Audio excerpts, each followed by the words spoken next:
the myriad of importers out there who perhaps sometimes they have to bring in a container because they travel outside or they are coming home and therefore they have to pack some things for their families and relatives, and you find those products back on the market and they are selling. You could see that the same brand has been registered by someone, but because they are having a promotion out there, and therefore they find it free to buy it for the family. If it comes for home consumption, it should be home consumption. But then you find those products back on the market, and you cannot tell whether this importer A who has registered their products are the ones that are bringing in these products or not. And if you are not careful, then the importer who has gone through the process will rather will be held accountable for what has come into the system. And therefore, FDO will tell you that for that, you, the importer or the one who has registered your product, will have to take on the one who brought in those products to ensure that they fall in line. But we used to have a system where everything that I import, which is registered in my name, should be in my name. So if any other person is bringing in the same products that we don't know for where they are bringing those products, that product must be at least quarantined somewhere until certain regulations aspect of it has been cleared.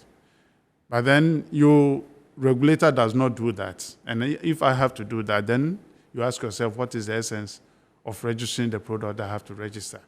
Because then we have to ensure that as I'm registering the product, no one else is permitted to bring in anything anyhow, except especially if it comes to my product.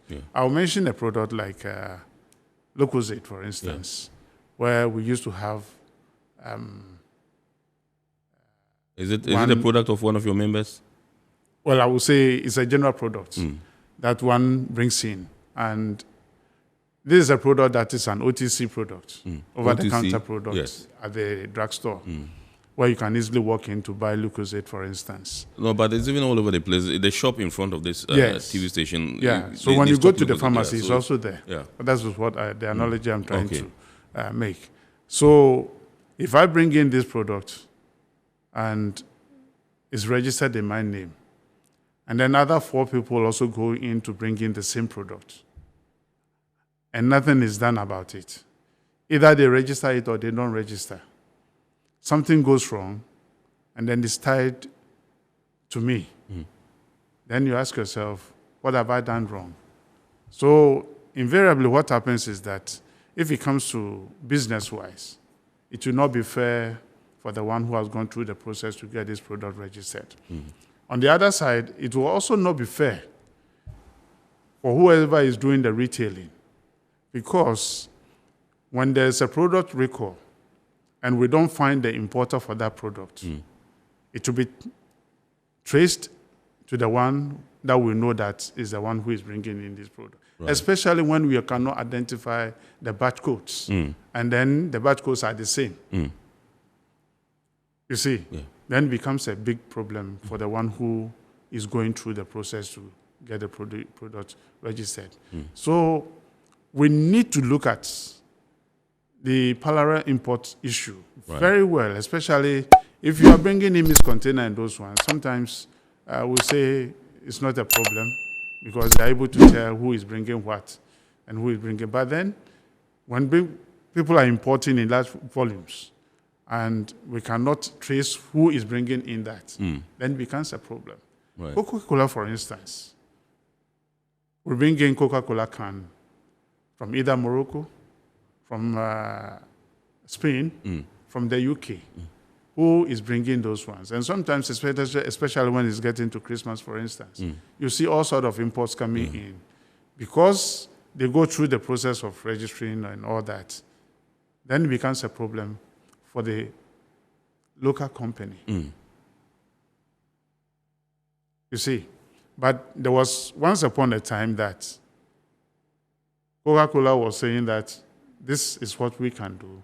Before you bring in an import, just take a permit from them Right. so that they can regulate the markets the way they're supposed to, in their own terms, so that it wouldn't be that the regulator would then have to come in. Because the regulator, what happens is that if it comes to those areas, they will tell you, if it's legal issue, then you have to take it on. So that permit and authority, that empowerment must be given to the mother company to ensure that they do the right thing if it comes to parallel import and all that. But once we are losing track in going through those areas, then, of course, it becomes a challenge for the local manufacturer, even to set up a plan to also go into the canning of this product and all that. So there's a lot that we need to do in these areas to ensure that importers are not taking. Yes, Mr. Watton, he just made mention of the fact that there's a saturation on the market with products from other countries and all that. And he says this has become the bane, so to speak, of the local, entrepreneur or importer. Have you sat back to take stock of this particular challenge that some of these foreign products pose to the local, manufacturers and importers?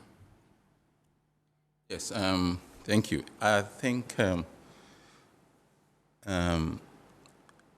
some time back, FDA tried as much as possible to police the market for the group that we call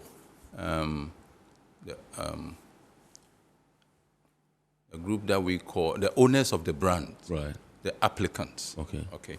So, for instance, we go all the way out to make sure nobody else brings, say, Lucozade to the market. Right. And it was easy for us. If it comes to the port and it will come through us, and we can say, stop. But there were a series of agitations, sometimes court cases and other things. Okay. They are citing the rule of food security. Food security. And on that basis, that was some time back. I remember I had law as Lucozade, Glasgow, I think. Is it McLean Glasgow? Yeah. They will sue and then copy me. And I was wondering why I should be copied. I was in the middle of all this tussle. Somebody wants to bring, Lucozade says no. So eventually what happened was that FDA decided that, fine, this is taking our time. I can mention a lot of products where we were caught in the middle, okay, in these tussles. So you waste all your time every day going to court. So we sat down and said, this is not our job. It is not our job. And because for food, the proponents were quoting food security issues. So it was accepted that for food, there can be a monopoly. One person cannot register a food product and say that he's the only one who can bring it due to food security. And that's how the system was changed. So what Mr. Agri is saying is true. Right. It was burdensome for us, even though that is what we wanted to do, to protect the authorization holders. But it's become so difficult that we can't go that channel. We will not do all the important things that you want us to do to protect public health and safety. Right. So we let go. Yes, I know some people will suffer. The big companies, yes, they are employing everybody. They have big factories employing. But when it comes to food security, this is what the issues that comes with it.